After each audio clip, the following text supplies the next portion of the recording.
everybody, and welcome to my channel. I think this is a little effed up. Hold on. Welcome to my channel. I am Katie from Freedom from MLM, and I will have my Instagram linked down below. And I am very excited.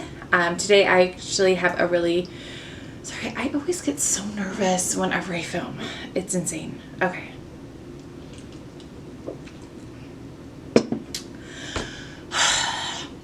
Today I have a exciting video. It is, I'm going to be doing some reactions to some of the 1-star reviews that Lularoe distributors have left on the Lularich documentary. So I'm excited. I tried to film this a couple nights ago, and then like my battery kept dying and my card was full, and it was just a hot mess. So we are going to be looking at those. Let me go ahead and... Okay, so this one says, lame and so out of date. This is laughable trash, as in any self-employed business, you get what you make of it. Hard work pays off, and those retailers that maybe didn't run their businesses successfully are lashing out and bringing the negative on those that have stuck it out through the kinks of a highly successful business model that is now thriving and amazing.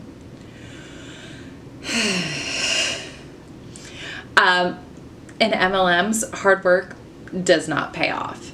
The AARP did a study back in 2018 that says over 70% of people don't make any money.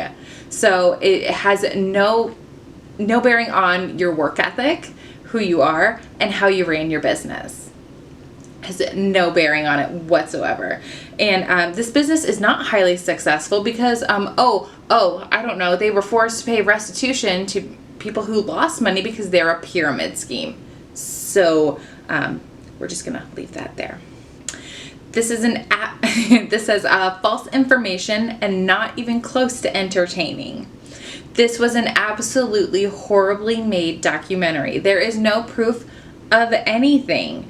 It's just women complaining and making accusations with no proof. Just seemed very attention seeking, and pay attention to poor me. Blaming others for spending your own money just seems like a bunch of crazies. Now I'm going to use Roberta as a example here. Roberta Blevins, she was pretty high up in Lularoe and she was doing well. Her commissions checks were huge. She was making sales, all this stuff. And she got out not only because the quality of the product kept declining, but because she saw the scam for what it was. When your bonus checks are outweighing your retail checks, that should be a giant red flag, like a huge one. This one just says garbage. A bunch of disgruntled ex-retailers not taking accountability for their actions and blaming their failures on others. If something is not for you, fine, move on, but no need to bash everyone else that figured out how to successfully run their business while being incredibly generous to others.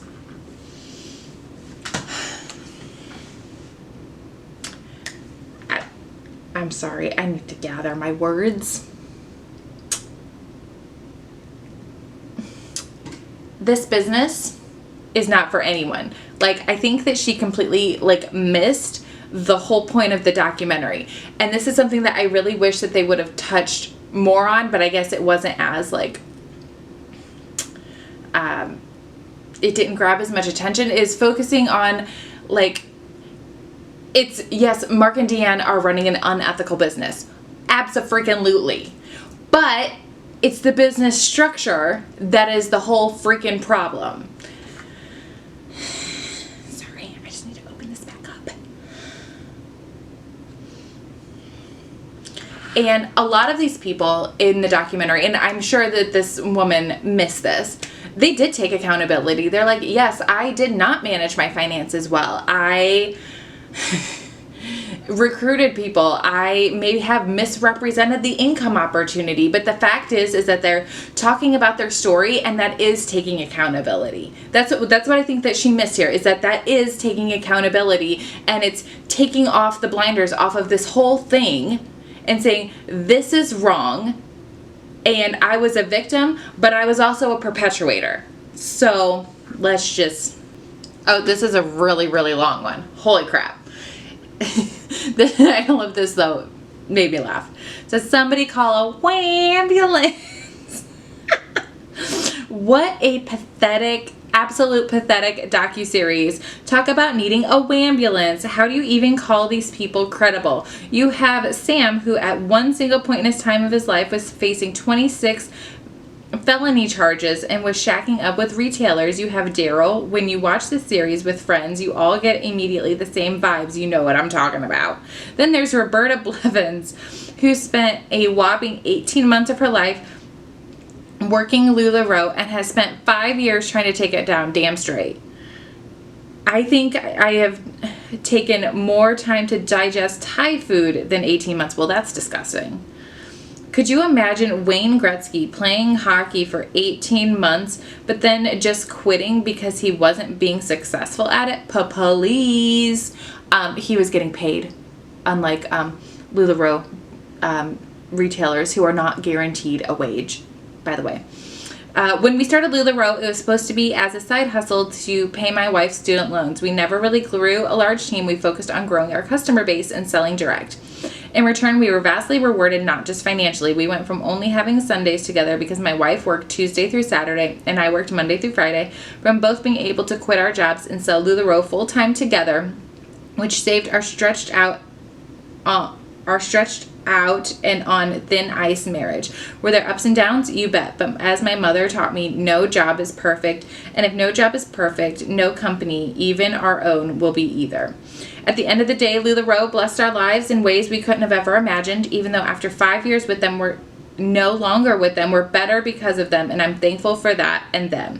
Lularoe helps keep a parent or parents in the home while being able to contribute to the I can't read today. The family's monthly income, plain and simple. There's no replacement for parents in the home, and Lularoe helps to just do that.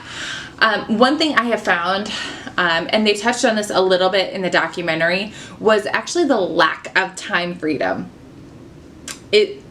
You're spending all of your time on Facebook Live, ordering more inventory, onboarding teams, doing trainings, and it's a complete lack of time freedom. Like, so many kids were like, oh, Mom, like this broke my heart.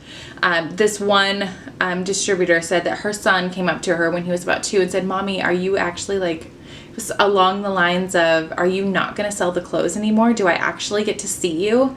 And that, like, and that just broke my heart. So no, Lularoe does not offer time freedom. And for most of the participants, they don't make money. It's not financial freedom either. There's no freedom in multi-level marketing unless you're at the 0.1% at the top. Or you're just at the level where you're kind of making a living wage, which is approximately like the top 1%. This said, boring, not sure what the point of this was, actually made me like the company more.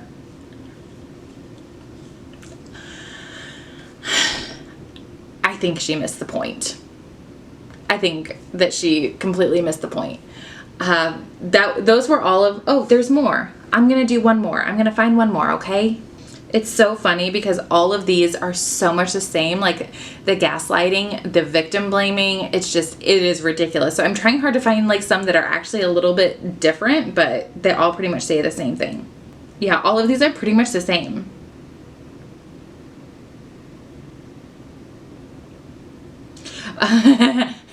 This one says anti-MLM propaganda. Wow. If you are robbing Peter to pay Paul and Peter is broke because you can't handle money, then don't blame others for your lack of ability to handle your finances.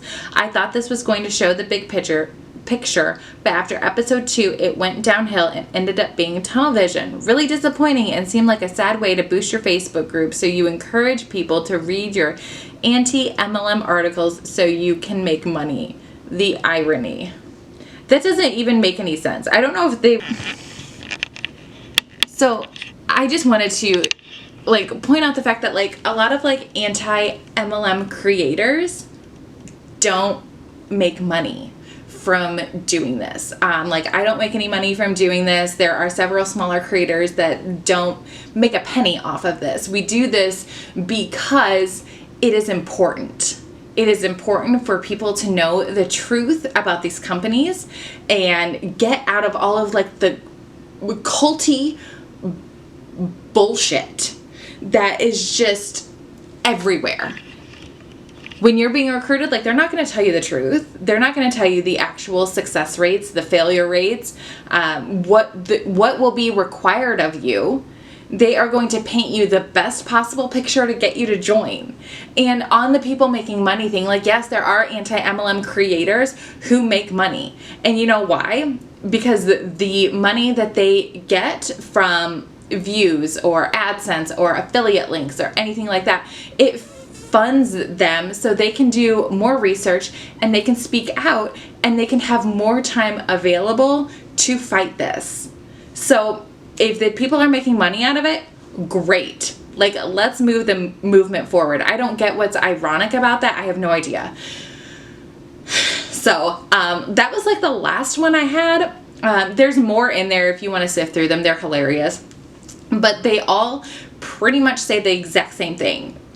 It's all of the participants' fault. They were stupid, didn't know how to manage their money, blah, blah, blah, blah, blah. Another thing that I would like to touch on, really, really quickly, is that they were very much, I'm not going to say forced, they were strongly encouraged to spend their bonus checks on luxury items to further sell the lifestyle and sell the opportunity. So that's the only thing I'm going to say about that. They talk about it a little bit more in the Vice documentary, which I will leave linked down below. I will also link all of my favorite anti-MLM creators as well as my Instagram. If you liked this content and you want to see more content like it, go ahead and click subscribe, click the bell, like this video so that more people can see it and we can get the ball rolling. So that is it for today. Thank you for joining me and getting comfortable and having some fun. And I will see you guys in my next video. And have a great night.